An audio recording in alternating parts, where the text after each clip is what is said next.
What's up, This is man? crazy. I love This is this. wild. Now, do you usually have those vinyls set up like that in the back, or is that specifically for today? Oh, it's specifically for today, but I might put them up on my wall, I think, No, you as some definitely should. decoration. You know? Definitely Put should. some Yeah, a nice frame those. color pop. Exactly. For inspiration. Love that. So, Yeah. I'm live here from Catskill, New York, at my home studio, and you're in I'm in New York, Brooklyn. New York. New York, man. My studio as well. Yeah, chilling. Didn't have a crazy weekend of gigs. Just had one on Friday. Which Playing was bass, our which first one together in a while, which was awesome. since Rock Kona. Since Rock Kona, we played in Kona, Hawaii, which was like so rad, so crazy. It was so good. Well, we rocked some Journey on that, right? We did a few Journey tunes. Yeah, we did Any Way You Want It, Separate Ways. Separate Ways, yeah, and Don't Stop. You Don't stop. Yeah, I mean the standards. Yeah, I mean that's like this. Yeah, it's in the contract. You know, you can't jump around that one. But like we've actually really only known each other for, well, I don't know, maybe it has been almost a year. I'm not quite sure. It's been about a year. We became friends very fast. Yeah, because our mutual friend Micah Yep. was playing a video of you singing, and I said, "Who is that? That sounds like Perry, but it's not Perry." And I said it was you. Not Perry. It's not old Jerry. It's not. It's definitely Jerry. Yeah, I heard your voice, and then I took some lessons from you, and yeah, just very quickly found out that you can speak Perry the way that I can.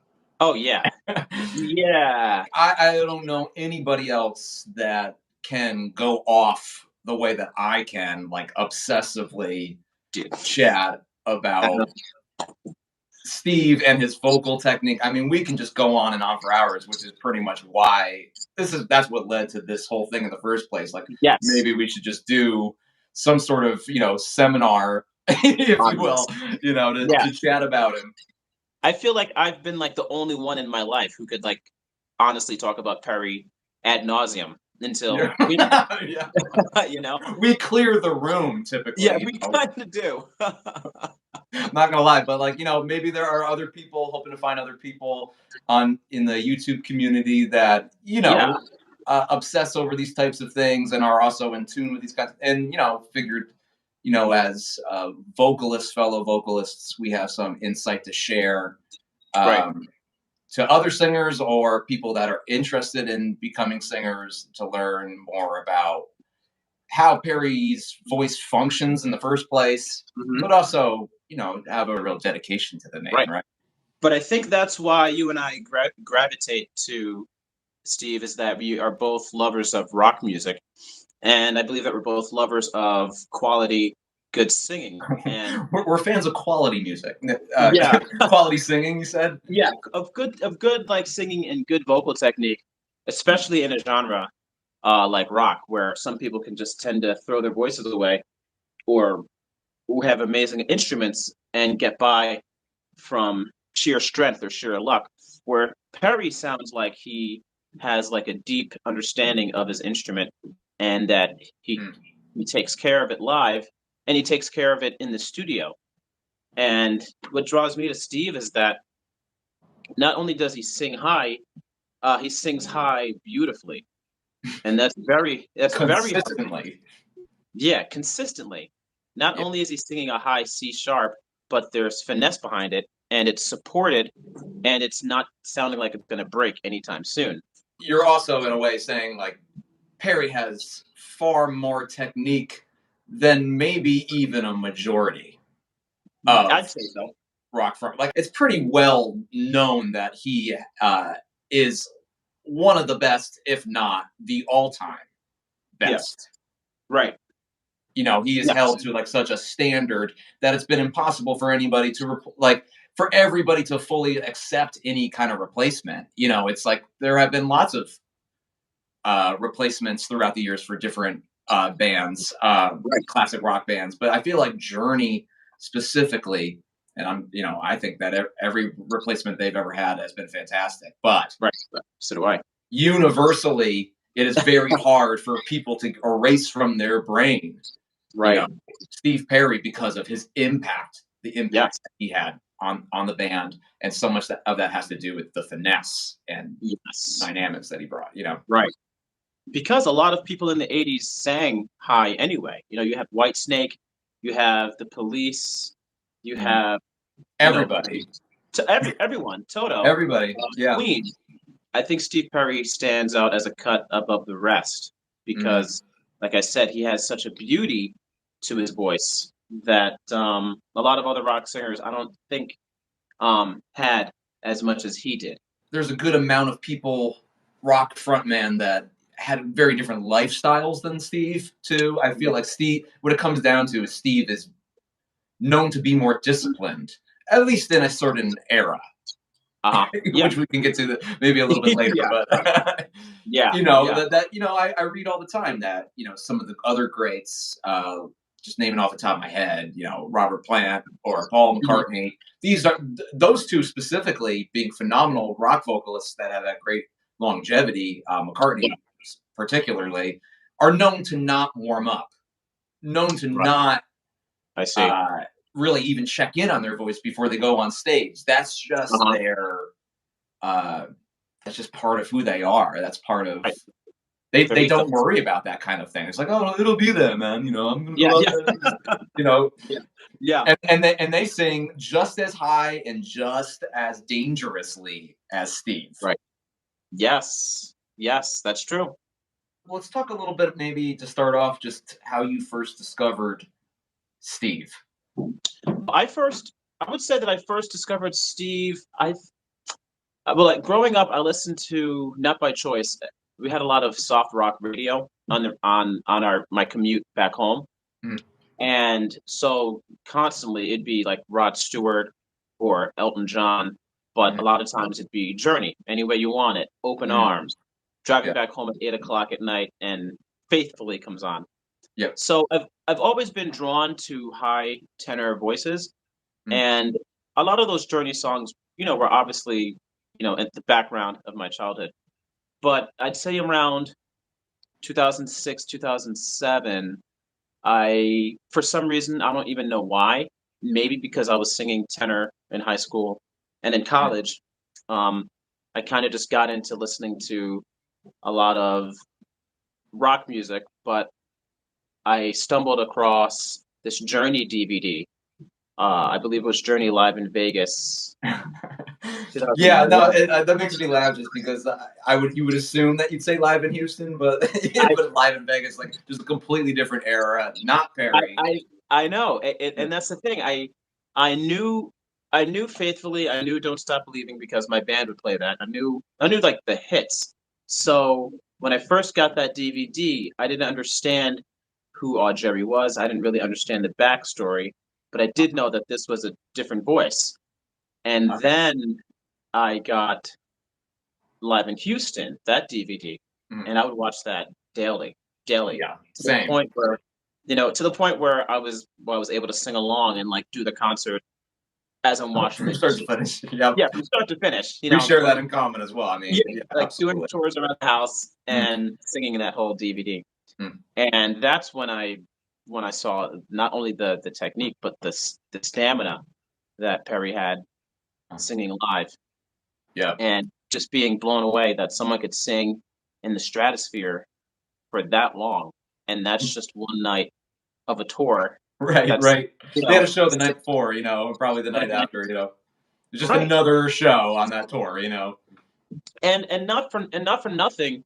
These You can still have the best technique, and you can be the highest tenor in the world, but this catalog uh, is quite is quite the challenge, regardless of that. Yeah, yeah. You know, It's maybe what you said something to me once before. It's not humanly sustainable or yeah, something I don't think it along is. that line. And it makes sense. It's like it's a lot to ask of anybody. Yeah, right, Right. right, and but I guess that's kind of what just impressed me about Steve's voice Right. was watching that 81 DVD. And then after that, it was off to the races. I was getting all the records. Mm, I got the captured vinyl DVD mhm. and I got Infinity. I got Departure. I just started to soak up a lot of a lot of uh, Journey's earlier records, Yep. and I was heavily fascinated by his earlier records like Departure and Infinity when he's like 28, 27, and how light and how I guess effeminate. I'm not sure if that's okay to say. Well, I think I see what you mean by that. Like, it's definitely, if you want to look at the evolution of his voice, particularly, Yeah. which we will, tonally, we start from like a very more narrow, Hmm. pointed, Yes. brighter sound, like the brightest it ever was. Absolutely. Mm, Bright, forward, and a mm, bit light. He wasn't like really stepping on the gas at mm. all. It Right. was just there. Yeah, It that was that just that there. is so insane to me. Just to think about how much we rely on things like in-ear monitors and Yeah.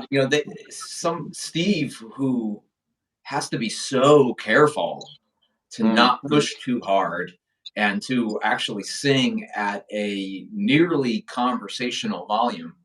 Right. Um, to to That's got to be so much to fight against mentally and physically Yes. every night to Every night. stay that in, like what we like to call in the pocket, Yeah.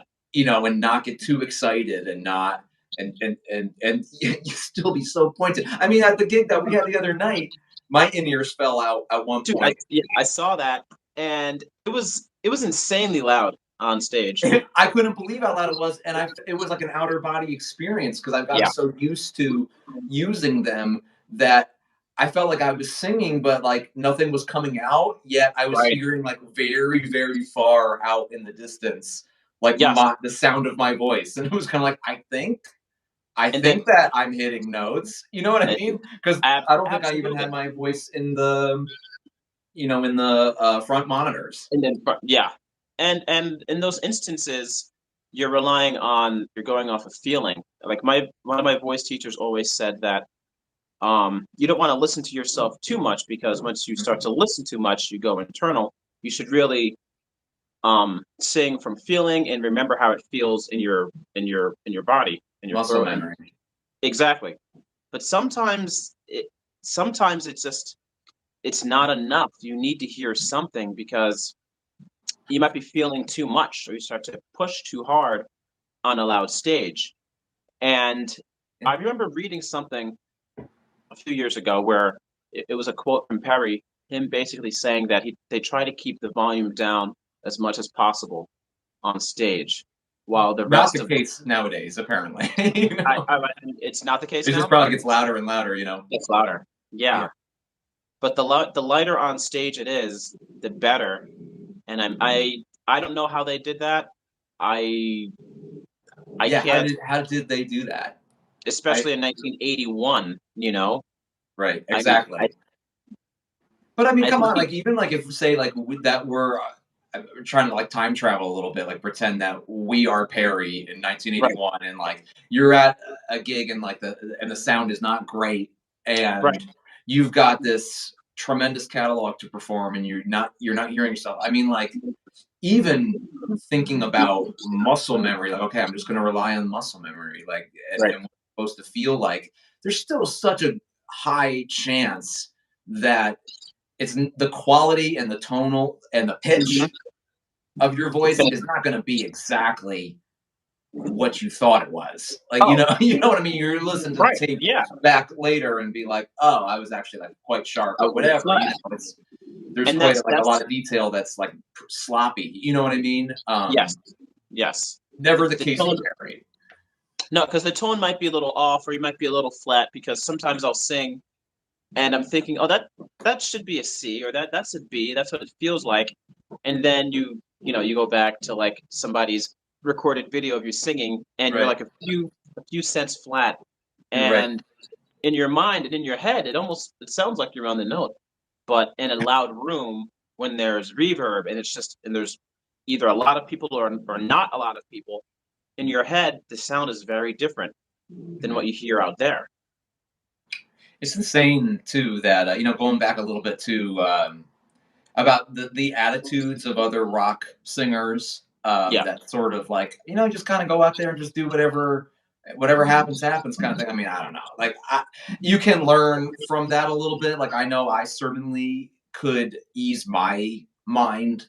I Uh-huh. can never ease my mind enough before I No, go out on stage. It's like I would love to feel that way. Like, oh, I'm just gonna go out there, I'm gonna kill it. I don't have to even like really, I don't have to check warm in up. too much. Yeah. But I do know that Steve, he's insanely neurotic. Yeah. It's in all the interviews. Like that he knows that how scary it is. Walking that tightrope.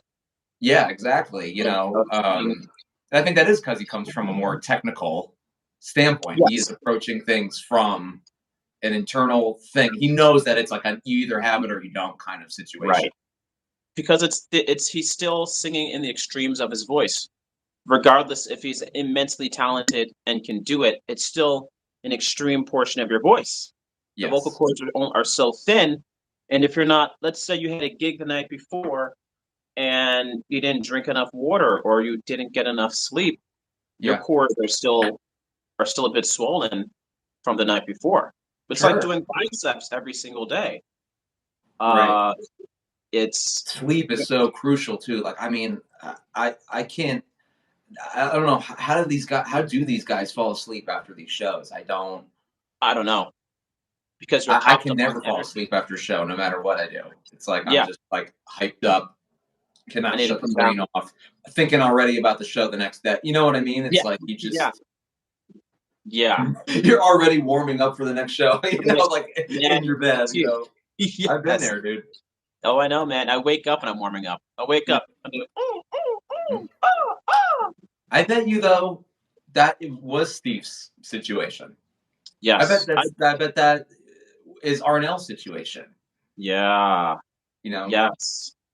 Yeah, especially Arnell because I feel like the set list is even longer than what they were doing back in the 80s because now they're doing every song. it's going to be so hard for me to not jump around, but I think we're just going to have to like ramble. Yeah, It's it's because we're fine. talking about it. It's with Arnell is that I don't know for sure, but I don't know if he's allowed the liberties that Perry could Right. have to change up melodies and things like that to help with stamina on stage. Like I kind of feel Yeah. like if you're a replacement singer in Journey, and I think this is something that Jeff Scott Soto had said, Uh-huh. was that I can't go on there and do my own thing and Right. change up the melodies or like if I duck a note, people are gonna be like, you can't do it, like Yep. they're gonna Yep. attack me for that. If Perry Yeah. does it, it's kind of like, oh, that's cool. And then and then he does something up even higher than the record, and it's like people don't understand that that's a way to Yes. pace yourself on stage. There's a different Absolutely. kind of expectation, is what I'm trying to say. Yeah. I'd say that Arnell might have a harder job Mm. because yeah, he probably doesn't have as much liberties. He does do some different ad libs, but he's still sticking to the melody, and he's still even some of the riffs that he does might be similar to what Perry did on a Right. different live recording. There's like a certain understanding though that it's not so much that you can't do it kind of thing. It's like because again, like no one really ever hit on Perry for doing that kind of thing. Right. But there's this certain again expectation that you get jumping in, filling in, or like Yeah. replacing where it's like you got to hit every single note that was hit on the record. Yeah. Bare Then, minimum. but then that's what Arnell does. Every night. He always goes for the original melody, but then might Yeah. change up something on top of that.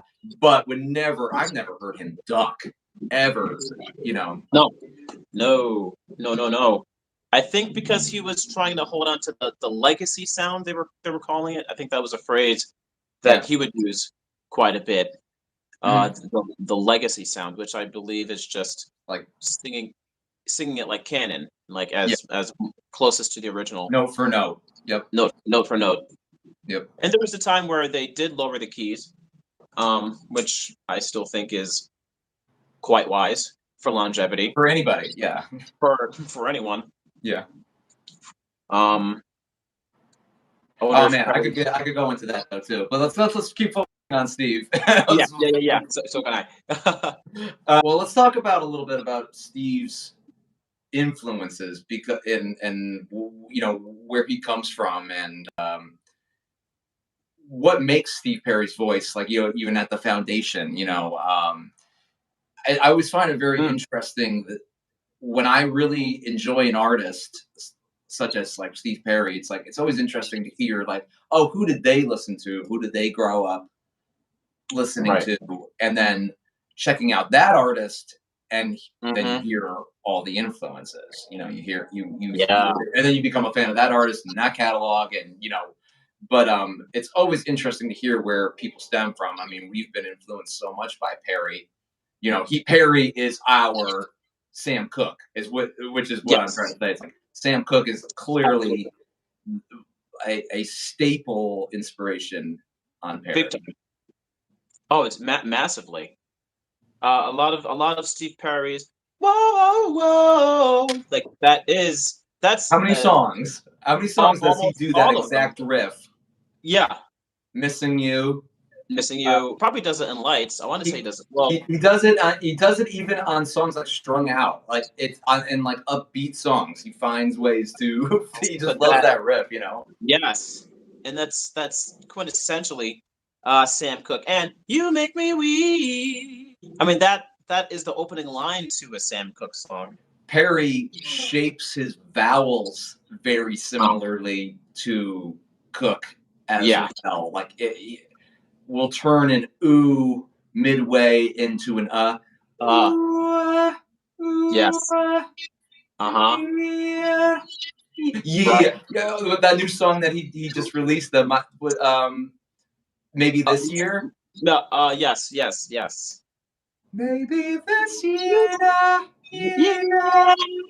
Yeah. Yeah, yeah. Yes. Everything Yeah. opens up that way, especially when he straight tones Right. notes. Um, And it's clear that he's just opening up, adding more space just to get that sound to carry through, so it's not so narrow and constricted. But yeah, yeah, the throat for those of you who don't sing, the E and oo tend to be your throat's least favorite yeah. vowels. At least like with male vocalists, that they tend to be more tense, narrow vowels that Mhm. close our throats. So a lot of the time when I'm teaching or coaching or singing myself, always looking for the vowel modification, always looking to or what Yes. I like to call even cheating the vowel, Eating a vowel. That's cool. where e becomes Eh, u becomes yeah. Right. Yes. Um, You need to. you know what though too? So this kind of leads to talking about Perry's consistency live versus studios, and Mm, maybe what the very subtle differences are that maybe a casual listener might not necessarily pick up yes. on. But Right. something that I noticed very early on is that listening to the live stuff is that he will modify his vowels even more so Oh my God. live. Yeah. Yeah. I Like, mean, big time. Just a quick sidebar. When I was when I was first into the 1981 DVD, uh, I was in the car with my mom driving somewhere, and I was just always playing that record, and she was obviously very tired of it. And we might have been listening to "Open Arms," or one of those songs on the '81 DVD. And my mom's driving, and she goes, "Oh my God, he's just shouting! He's just shouting those notes." uh, And that's like, ah, I thought about it. He's just high above all these notes, and he's just getting the vowels out. He's not falling too hard on the consonants, which would make the soft palate collapse here and there. right. And he's just tossing out these vowels Tossing them, yeah. to get these notes out. His diction is not the priority, you Yes. know, and especially like at that point in time, you don't have great sound on stage. I would be. It's pretty clear that his priority is like, I want to just make sure that I'm hitting all the notes, Yes. that the notes are being hit as like Hmm. precisely as possible. So a lot of times, yeah, like on the record, he might really go in the early days, especially really Yeah. go for the E and the ooh, Yes. come to you. But that even that turned into come to you, Yeah. Yeah. after a while. Yes. Or up and down the boulevard, boulevard. It would become, Yeah. boulevard. Exactly. Right. Yeah. Just It's not so much that he's shouting though. I mean, we can have an argument about that if you want, but oh like yeah. I I mean, I think don't. that I think it's a shout mentality. It's a shout mentality. It's like Yes. that. It's a holler out the note kind of mentality as opposed, like a hey, hey, Yeah. hey, It's like a call. Like one of my coaches the would tell call me. sound. It's like a call sound, where it's totally supported. It's not shouted like like so aggressively, but it's just like up, up and out there, up and out. If For like, that's to grab that's me. the foundation, right? Like that. I mean, Yeah, that is very much where he lives. It's up and out. up and out, If you up and were out. actually shouting though, and like, look, sometimes I'll get this kind of response. Every once in a while, you get a comment of like, he's screaming too much, or he's just shouting. You get that like every once in a while. Yeah. But the truth is that if Steve Perry were actually shouting or actually screaming, it wouldn't be so beautiful and so controlled, and he wouldn't have Yeah. been able to get through the rest of the set. That is a part of the illusion and the Mm, power and the magic trick of the techniques that he uses. yes. That it Yeah. sounds like he's giving a lot more than he is, and that you are able to produce quite a powerful sound if you are using just the correct amount of resonance and support, and you're, Hmm. you're keeping your throat open, by using these open vowels, particularly. Yes. Right. Um, but if he were actually shouting, his pitch would probably be all over the place, or your voice would be cracking consistently. Yeah. You would know in 81 if you were actually shouting. Like, it's everything is so clean. Oh You God. know, It's 81 is him. I think at his performance prime for like a live setting and yeah, singing such a repertoire. It was easily peak. peak, peak. The foundation of Steve Perry's voice is the foundation of how I learned and how I coach. It's like, Yeah. and it's really like there's a lot of different things that we can get into, but primarily it's three. Making sure that you are elevated and Hmm. above your throat, that the resonance is coming through your face, Yep. and that Hmm. your throat is open, and that you are not clenching. So basically, what the physical thing that you need to picture is this, like you're up and out, like you said, right? Yeah. You said Like up. putting something on a shelf. Hmm. Yes. And Yeah. then knowing how much to press the gas down here. Right. You can get into a lot of trouble if you don't know how to operate this. A lot of vocal coaches are diaphragm, diaphragm, diaphragm. But I think that, like, as tenors, we've learned you have Hmm. to know which parts of your voice need it more than others. Right. Because you can blow way too much air. You can definitely overdo it. Yes. And there are instances where you think that you need a lot of air, and the exact opposite rings true. If you were going at it, you were classically trained, right? Like, share Yeah. a little bit about your training background. Yeah. Yeah, I would say like I classical training in my early 20s, around the age of 20, 21, and I was learning a lot about how to sing up in a higher tessitura. Tessitura is basically where your voice sits comfortably. Mm-hmm. And my voice teacher, great teacher, would have me do these scales all the time, which would allow me to go from, let's say, an A4 to B flat 4 to B4 C, C sharp D, D sharp and E. And it was never to be too forward. Forward, he would always say that forward is just a symptom of good singing, not to necessarily place it forward, like place it so far forward, like in your mask, so to speak. Mhm. But if you're lined up, the sound would be forward naturally if your entire breathing apparatus was engaged That makes sense. and properly lined I up. understand that. Right? Yeah. Yeah, Um, because I find that if it is too far forward, you do lose some beauty of the entire voice. There's not enough space to add some color to your sound. exactly. So a lot of my training was quite not really suited for rock, so to speak, or for soul music, but I naturally already sang those genres. You know, I sang a lot of Stevie Wonder, a lot of Michael. So I already had an idea of, smiling for certain notes or placing things kind of here, but also kind of here at the same time. Which this is not going to make any sense, but if you keep in mind of keeping it somewhat here and somewhat back and you're supporting, I find that Steve does a little bit of that, of having it high up, but also a bit forward in his mask, so to speak. There are times where he will go the full mile Oh, forward, yes, which, yes.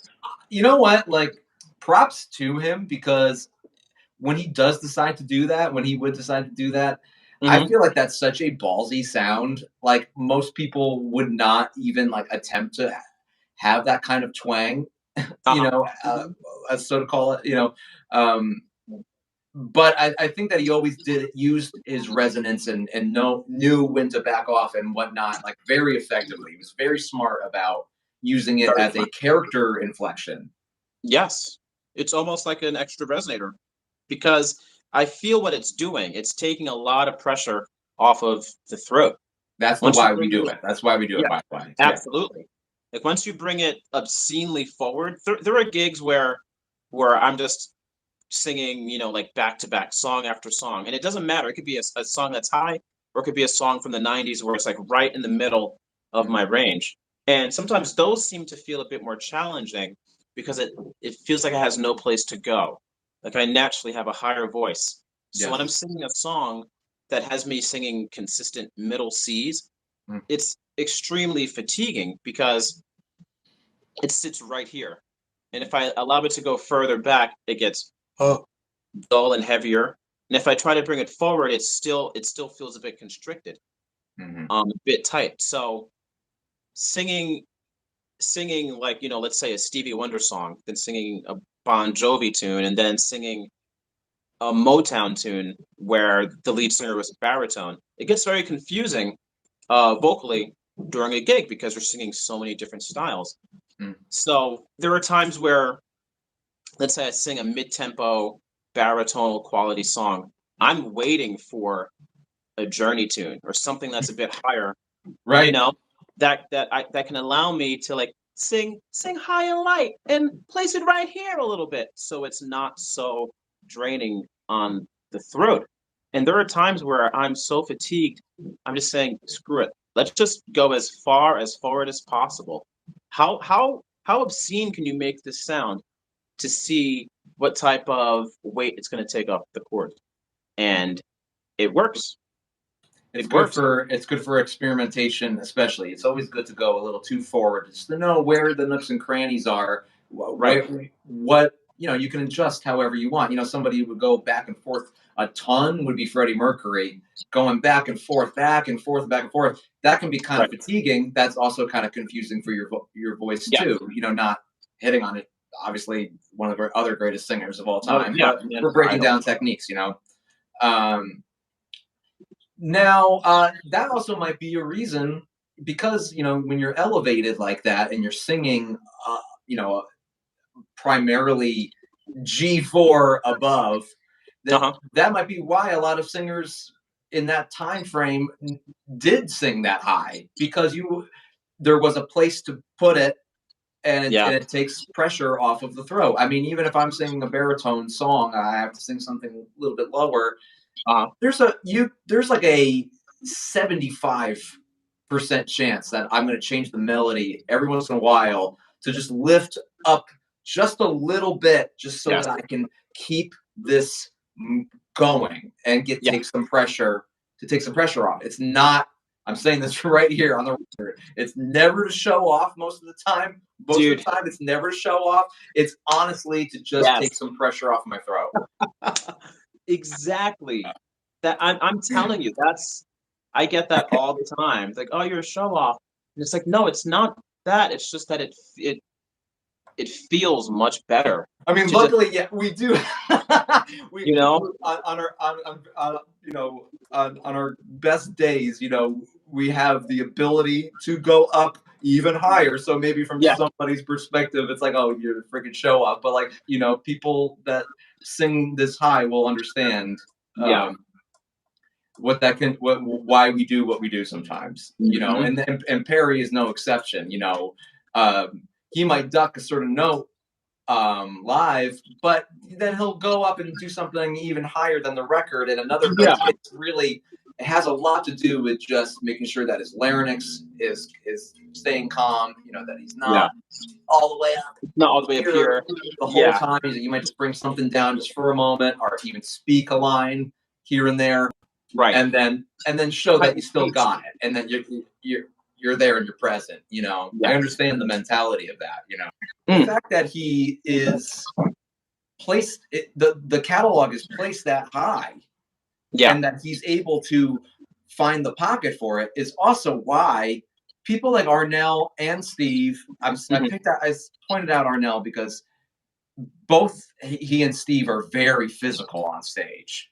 Yes. Steve runs around, does all kinds of stuff on stage. Arnell's jumping all over the place. They have a pocket in their voice where it's not winding them to do that. If the voice is placed here, doesn't have a whole lot to do with what's going on down here. There's not like a ton of activation going on, enough activation to go on down here for their breathing to be affected too much. Does that make sense? Right. Yeah, that makes sense. They're not digging.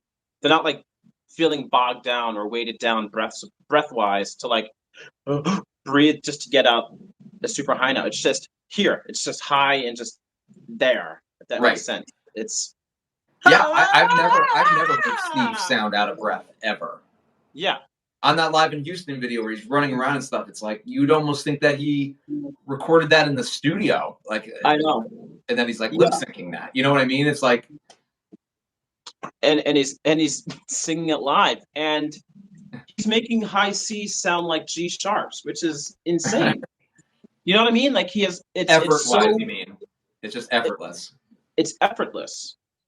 It's effortless, and I think that's the mark of like a really good singer, of them just making these things sound so effortless. And then I'll run to the piano and say, "Oh, that must be like a G or an A," and it's a B flat or a C. Yeah. And it doesn't sound like there's a registration shift in their voice.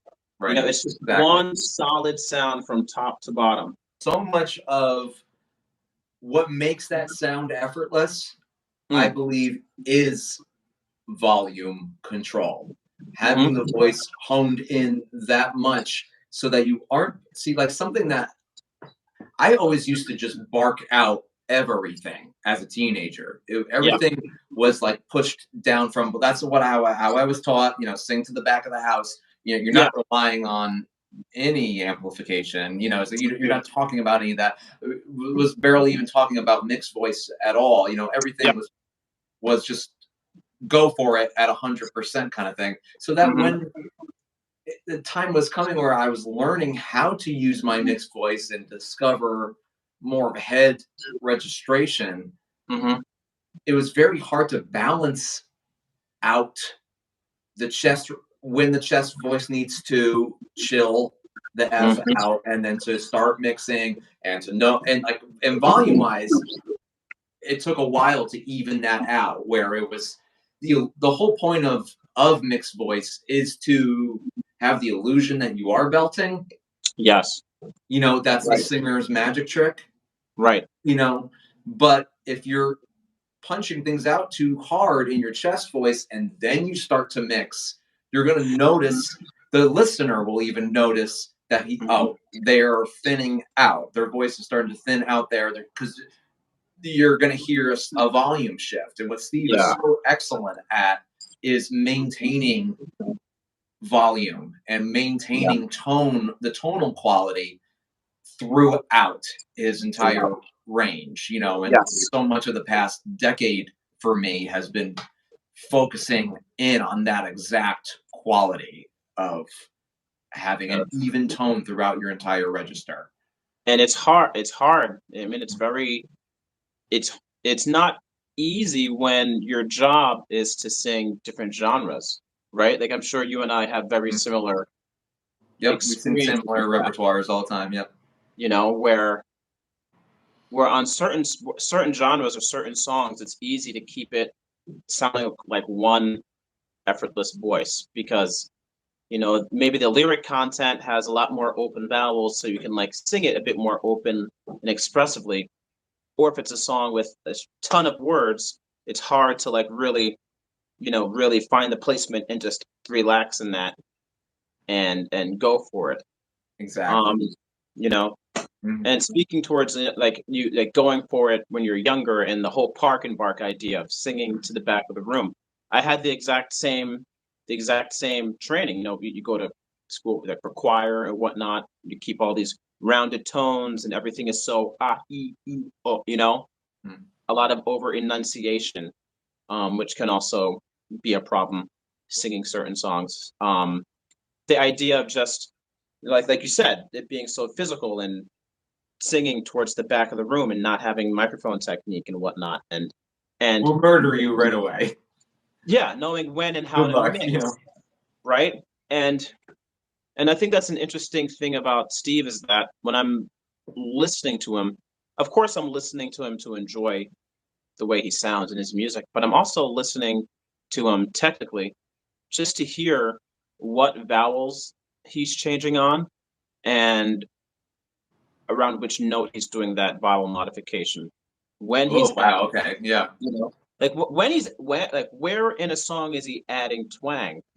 He's adding twang quite low sometimes. Like he might start using twang on E4. You have to. You have to. It is so easy to burn out on the lowest part of your range, which is why speaking most of the time is more fatiguing than singing. It's like, you know, I'll blow my voice out just from like talking all day. You know, if I'm directing a show, it is so important that you are activating yourself the way you would on the higher notes with the twang, the elevation. You always want to have the buzz going. You always want to have a bit of the ping going, even in the lowest of notes, to take the pressure off of your throat. Right. So that it's not like you're on stage and you're doing this sort of like last second transition, because that is really scary, you know, and like for years that is what I was doing. You have to be careful about how much you are riding down below and how much pressure you are putting on down below, or else this is not going to open up for you. Absolutely. The point is to have this opening up the whole time, so that, you know, have this open the whole time, so that by the time you do have to get up there, hit a high note, it's ready to go and it just pop. It's just there. Yes. Yeah. And I think for me, if I'm really warmed up and I feel great and everything is like in line, I'll find myself singing like a G4 a little too hard. Like very easy thing to do. Very easy. Singing it too hard because I like the way it feels and I like the way it sounds because it's sitting right in the pocket. But then I remember that, like, oh my gosh, this is a note that one, I'm taking for granted, right? It's just there because it feels effortless. But I'm pressing on it too hard. And when you press on a G or an F sharp too hard, you add way too much weight, too much volume, you start to choke when you have to go up to, let's say, just an A. You know, you're telling your body to do something else, and it's switching gears, and it's hard to go back. It's actually hard to go back to the other gear after making a decision. It is. It is. I want to just take a look at something that you just said, though. When you were like, sometimes I go really hard on G4 because it's in the pocket. Yeah. But I don't know if that I think do you mean that's in the pocket of your chest voice resonance?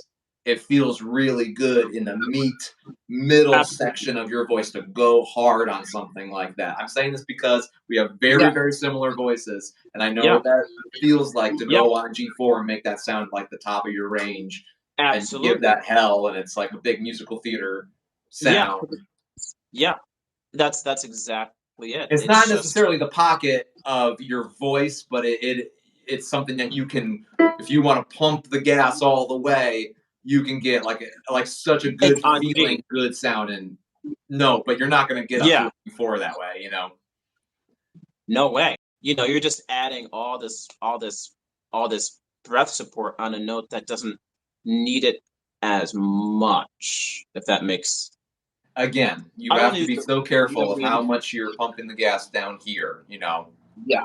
And I think there was a point in that documentary where Jonathan is basically saying how Steve was basically a master at singing on that part of his voice. Like, yes, he was a master The at singing mixture high. of the resonances, yes. Yes. Yes. Like he was able to ride the Passaggio perfectly. Like he really navigated that, conquered it, I would say, to Mm, the point where it didn't even sound like he had to change anything.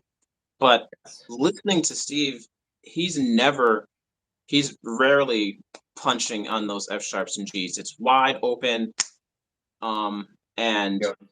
it's not burdensome. It's very interesting though how you a singer can make a decision like that Hmm. where say like uh, what's lights in D major. Lights, yes, indeed. It's like that. Just the main melody line of that is on F sharp. We're kind of talking like that same area where like you can give that hell Yeah, that note, but you can't on that song. That's like one of the lower notes of that song. that's what. So it's like, Yeah, so it's like your approach is going to be completely different because the whole point is to be able to pop up to the B's yeah. and you know whatever else is above that, you know, in Hmm. that song. Hmm. But it's like your strategy is completely different. Yes. If you singers, if you're having trouble, you know, understanding like why am I can hit a B, but I can't hit it on this song, and or a Hmm. lot of the time doesn't have to do so much with your range. It has to do with your approach. Yes. Yes. What you're doing to get to a certain note. What I like to do sometimes is like, let's say the note is I have to sing a B, right? And it's going up to a B, so it's not like a B octave jump to a B. Let's say it's Mm, like a B D F sharp G A B. I don't imagine the B as the highest note. I imagine the note before it to be the higher note than B. So I'm already kind of allowing my placement to take me there. yeah. So let's say it's G A B. I'll make the A in my mind feel like the highest note before the B, and then it's there. Or I'll trick myself and say, "Oof, I have to sing a higher note than B. I have to sing a C sharp," when I'm not going to sing a C sharp. I Right. think that I am, and it allows me to place it better in the B just Another, you know, that's a perfect example of how singing is completely psychological. It's all completely. about your mindset. It really My is. Yeah, It's like you know, I do have students every once in a while that, you know, may at first think that I'm kind of woo woo about it, you know, about my approach, just like sort of like, how do you know what that, how am I supposed to know what that feels like? Or even when I ask, like, so what did that feel like? They're like, I don't know. right. I don't even know how to what to tell you. You have to be so in tune. You learn so much about your body, Yes. being in tune with your body through singing. And Yes.